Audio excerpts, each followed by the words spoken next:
колко време организирате български партита и как всъщност се роди идеята да се занимавате с това? Идеята се роди преди 2 години, съвсем случайно. Събрахме се в едно заведение, от няма какво да правим, взехме едно заведение. Просто е така да пробваме как се стане. Събраха се хора, хареса им и така тръгна идеята. Организираме от последната година всяка вид партита с различни стилове музика. Партията с българска музика основно се организираха до миналата година в Купост. Вече основно всеки месец, един път в месеца се правят парта на Купшив, на Швейнен плац в първи цирк, където има 3 зали с 3 различни стила музика. Има за всички подбрани по нещо. Има една зала с българска поп-фолк музика, една зала с хаус и денс музика и една зала за любителите на черната музика. За момента имаме набор от 3 диджеи, които са българи, живеят в Австрия студенти, но за бъдещи мероприятия викаме диджеи от България. Каква публика основно посещава вашите партита? Предимно българи е нашата публика. Ние организираме по принцип български партита, но има и гости от други държави. От всички балкански държави, както очакваме и австрийци. Всъщност реагират австрийците на българските партита? Според вас добре ли се чувстват сред българи? Аз разлика не виждам в сюжета, смисъл всички хора влизат в портите алкохол и докато партията е наред, няма значение. Австрийци и поп-фолк музика нещо много голяма комбинация. Зависи от настроението на австрийците, те се забавляват кавички по различен начин. Зависи от количеството поето алкохол, всеки танцува, всеки не танцува, зависи от настроението. Австрийците, моите наблюдения са австрийци след поето алкохол, голямо количество алкохол, танцуват на българската музика и много си кефът, така да се каже, на жангорен език. И то се забавляват на българската музика, даже им харесва, опитва се да пеят, думите, които разбират, които чуват. Просто eigenartige Sache, sozusagen. 12 април ще се проведе едно специално парти по случай рождения ден на 2 годишнината от създаването на БГ Парти. Бихте ли ни разказали малко по-подробно за това парти и какво ще представлява то? Парти по случай 2 годишната на БГ Парти Тим, 2 години от първото ни съвместно парти, за което сме взели Банан Зарето, Банан Халето в Фолскатн.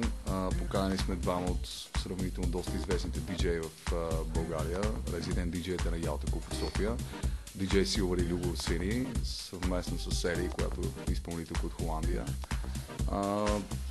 Предимно се пуска хаос музика и се надяваме да отпразнуваме по подобаващ начин 2 годишнината ни за феновете на хаос музиката, понеже сега основно сме състояли партита с българска поп-фолк музика и отчасти денс и хаос музика. Какви са бъдещите ви планове около организацията на партито? По някакъв начин ще разширявате ли вашата дейност и въобще как си представяте бъдещето?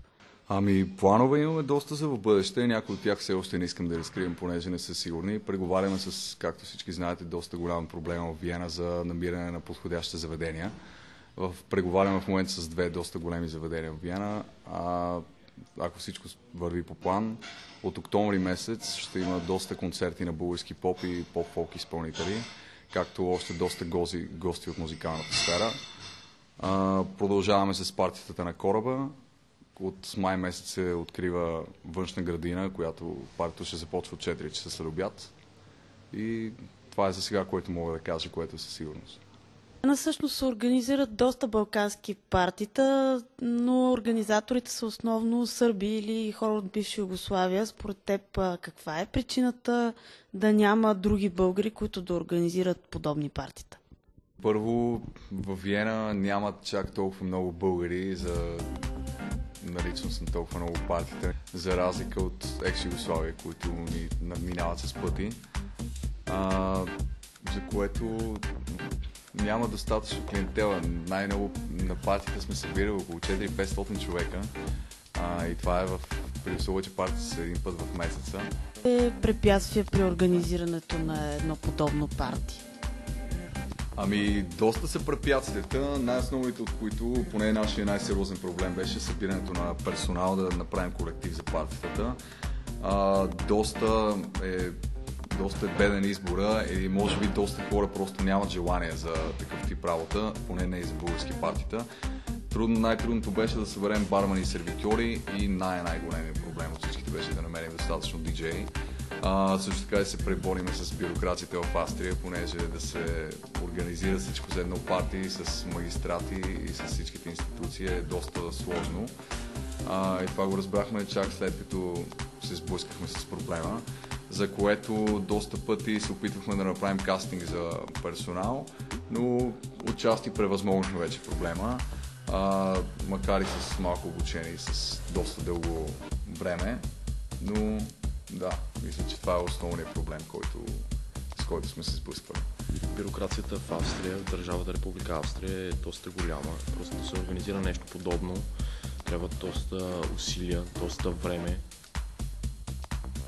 Можете ли да ни разкажете нещо повече за следващото парти след Volksgarten? Какво да очакват българските посетители от това парти? И да, след партито на Volksgarten ще бъде следващото на 9 май, отново на кораба на Клуб Шиф. Там ще е интересно, защото сме поканали двама от доста известните диджея в България за фолк ритми. Доста желано до сега от доста наши клиенти, за което на целия кораб ще се пуска само българска поп-фолк музика. Но сме отделили една малка зала, която ще е малката изненада за повечето от посетителите. Там ще има кариоки с доста голям набор от музика за всички желащи да извиват певческите си възможности. Също така ще има доста изненади и промоции, които сега ще се запазят